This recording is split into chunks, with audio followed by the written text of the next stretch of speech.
Let us study this case. In this case, there is a bar which is hinged here, and suppose this is free end, and from free end you take at x1 distance a small strip of length dx1, at x2 distance a small strip of length dx2. Now the this the weight acting on this strip will be this. The weight acting on this strip will be this. So you can see the weight acting on this strip and the weight acting on this strip are different. So what is stress? Stress on this strip is equal to weight below it divided by area of the strip, and stress on this strip is equal to weight below it upon area of this strip. So you can see this strip is facing more stress than this strip. So if this is facing more stress, this is facing more stress, and this is facing less stress. So why the area of both is same? So why not construct a shape in which there is a uniform stress? Means at each y the stress will be same. So I am going to make a small derivation. The derivation goes like this. Let us take a random shape, this type of shape. How this shape came I will explain. Consider this area as A2, this area as A1, and let at y distance take a small strip of length dy. ये area होगी A और ये area होगी A plus dA. Now as there is a stress on the material, तो इस stress होगी stress into area और यहाँ होगी stress into A plus dA. तो क्योंकि ये इक्विलिब्रियम में है तो just this is a derivation I am doing. Sigma A plus dA is equal to sigma A plus weight of the strip, means force balancing of the strip is equal to upper is equal to this plus weight of the strip. Weight of the strip is unit weight into area of the strip into length of the strip. So from here we get dA by A is equal to K dy by sigma. Now integrating it, we get ln A is equal to K, because we are considering uniform strength. अगर हम uniform strength नहीं लेते, so this area को हम इस sigma को हम constant बाहर नहीं निकालते, बट हम ले रहे हैं तो इसको निकाल देंगे तो बचेगा dy. तो ये इंटीग्रेट होगा, यहाँ से x यहाँ से y कंसिडर किया था ना, तो A2 से A is equal to K by sigma 0 से y. तो हो गया, the final equation becomes this: ln A by 2 is equal to K by 0. From here we get A is equal to A2 e raised to K y by sigma. So इस equation की मदद से हम निकाल सकते हैं कि at y is equal to 0, putting in this equation A comes out to be A2. At y is equal to L, A is equal to A2 K e raised to L by sigma. And we know at y we took it as y1 a1. So a1 is equal to a2 K e raised to L by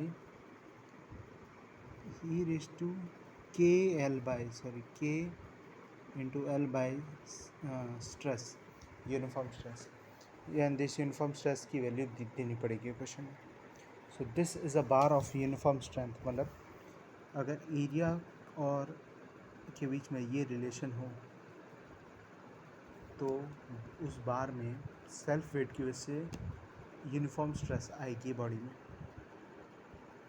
और if the question is like this, consider an external load also. So do not complicate this. There is one more important question which is very very useful. So this is the question which needs to be repeated every time. I have fully solved this question. So here asked is extension of free end due to self weight only. So ऐसा करते हैं, सिर्फ self weight के कारण नहीं, सारे wait के कारण कर लेते हैं.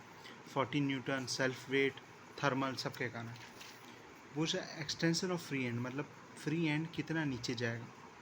फ्री एंड किस किस की वजह से नीचे जाएगा? सब पहली बात है, due to self weight of A B. अगर हम इसको भूल भी जाएं तो ए बी के सेल्फ वेट अगर समझ यहाँ से, अब ये जो हाथ यहाँ से फिक्स्ड माने तो ए जाएगा खुद के सेल्फ वेट की वजह से नीचे। अब इसको भूल जाए तो सी डी के सेल्फ वेट की वजह से सी नीचे जाएगा, सी नीचे जाने की वजह से बी भी सेम ही नीचे रह जाएगा और उसके साथ ए भी नीचे जाएगा। और तीसरा केस होगा, ये जो है अब वेट का काम हो गया। अब due to effect of weight of A B on C D, क्योंकि ए बी का वेट है तो ये ए बी का वेट सी डी पे इफ़ेक्ट डालेगा, जो होगा यहाँ पे जब इसका वेट डलेगा जो इस डी को और खींचेगा, मतलब डी पे दो इफ़ेक्ट आने वाले हैं। बी खुद के वेट की वजह से नीचे जाएगा, डी खुद के वेट की वजह से नीचे जाएगा, प्लस इसका जो वेट है ये डी पे इफेक्ट डालेगा। तो डी 2 वजह से नीचे जाएगा, बी 2 वजह से, बी 1 वजह से नीचे जाएगा। अब एक और बात है, और 40 किलो न्यूटन फोर्स भी लगी हुई है, तो 40 किलो न्यूटन फोर्स वो ADL से डिस्ट्रीब्यूट हो जाएगी। तो 40 किलो न्यूटन फोर्स इसको इलोंगेट करेगी, इसको इंडिविजुअली इलोंगेट करेगी, और due to thermal effect. So explaining everything in a systematic way. अब हम देख रहे हैं बी कितना नीचे आएगा खुद के सेल्फ वेट की वजह से, मतलब बी खींचेगा तो उसकी वजह से ए कितना नीचे आएगा, बी कितना नीचे आएगा इज इक्वल टू सी उतना ही नीचे आएगा, ठीक है। और हमने निकाला के एक्स स्क्वायर अपन 2e 0 से L के of brass into x square 6 into 6 upon 2 into A, मतलब स्टील को भूल जाओ, इसको फिक्स्ड मानो, तो ए इतना नीचे आएगा 0.16 mm, यानी बी गोज़ डाउन 0.16 mm, और क्योंकि ये रिजिड है तो ए ऑल्सो गोज़ डाउन, मतलब इसमें टोटल एलोंगेशन आएगा सल्फेट की वजह से 0.16 mm का, मतलब खुद के सल्फेट की वजह से ए 0.16 mm नीचे जाएगा। और दूसरी बात है, due to self weight of C D, self weight of C D की वजह से सी नीचे जाएगा, सी नीचे जाने की से बी नीचे जाएगा। और अब ये क्योंकि सेल्फ वेट का काम हो गया, अब ये रिजिड की तरह काम करेगी, तो बी जितने जाएगा उतना ही ए नीचे भी आएगा। तो के एक्स स्क्वायर अपॉन 2, मतलब अब ब्रास को भूल जाओ, अब स्टील का देखो सिर्फ, के एक्स स्क्वायर अपॉन 2e के of steel into 10 into 10 upon 2 into E of steel, length of the steel है, तो आएगा 0.1835। तीसरा इफेक्ट है effect of weight of A B on C D. तो effect of weight on A B जो का जो वेट है वो सी डी को एलोंगेट करेगा पी एल अपॉन ई की मदद से, और ये काम करेगा एक एक्सटर्नल लोड की तरह।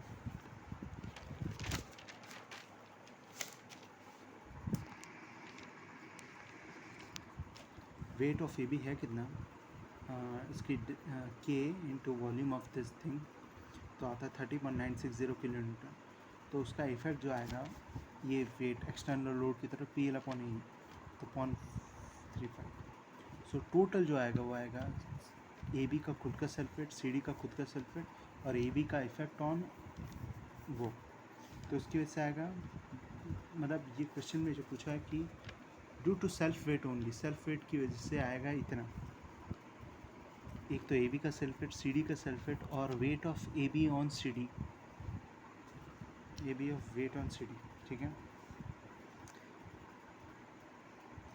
ये फिगर ऐसे गलत है, इसको बनाते ए बी सी डी, अब A B C D, no problem. अब हम निकाल रहे थे पूरा, हम तो कंसिडर करते थे सब की वजह से। अब देखो 40 किलो न्यूटन का जो लोड है वो सब पे एक्सटर्नल काम कर रहा है, और मैंने बोला था सब लोड एक दूसरे के साथ इंटरट्वाइन नहीं करते, सो 40 अपना अलग से काम करेगा। Elongation of A B due to 40 kilo newton, तो 40 into length P L upon A of brass into E, इतना। Elongation of C D to 40 kilo newton A D L की वजह से मदद से हम निकाल सकते हैं कि सी डी पे भी 40 ही किलो न्यूटन लगे, पी एल अपॉन ई की मदद से इतना।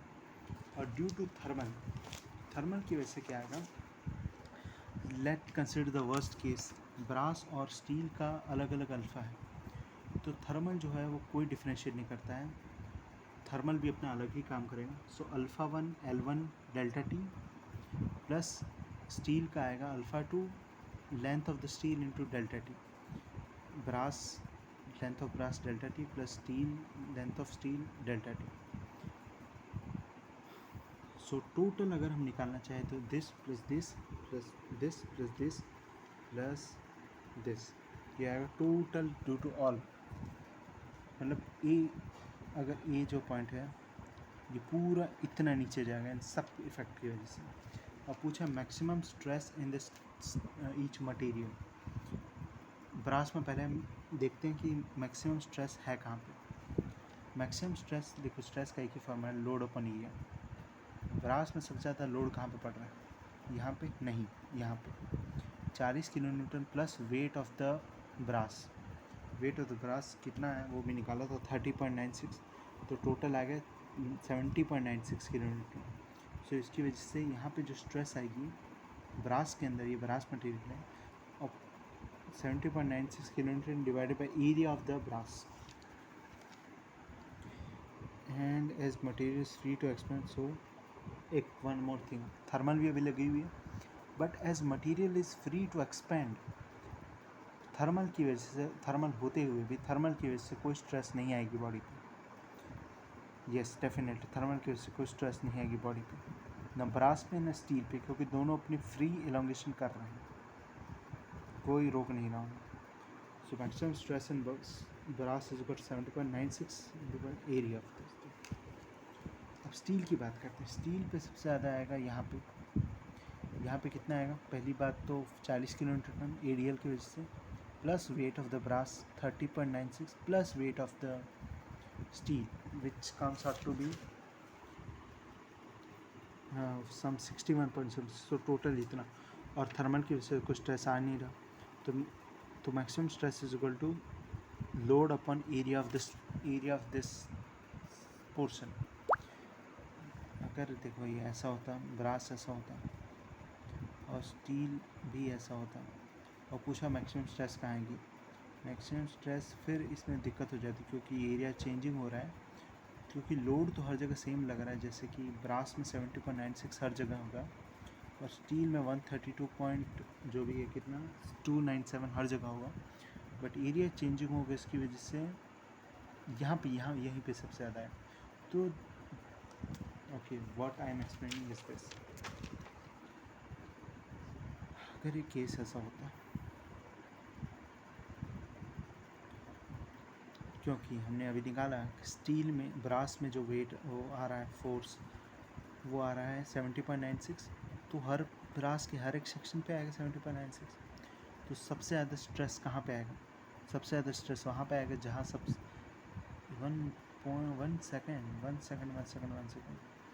This will become a difficult question, because 71.96 हर जगह नहीं आ रहा है, हर जगह फोर्स की वैल्यू अलग अलग है, बिकॉज यहाँ पे 40 किलो न्यूटन तो ऑफकोर्स यूनिफॉर्म हर जगह, बट इस प्लेन पे 40 kilo newton plus weight of the below है, इस प्लेन पे 40 kilo newton plus weight of the below, पर देखो इसकी एरिया ज़्यादा है, तो क्या पता स्ट्रेस की वैल्यू क्या है, यहाँ पे कुछ सेक्रीफाइस किया है उसने एरिया का, तो शायद स्ट्रेस की वैल्यू बढ़े, पर उसके पास फोर्स कम हो गई। सिमिलरली यहाँ पे 132.297 है, पर इसकी एरिया बहुत ज़्यादा है, क्या पता यहाँ पे स्ट्रेस ना आए, इसे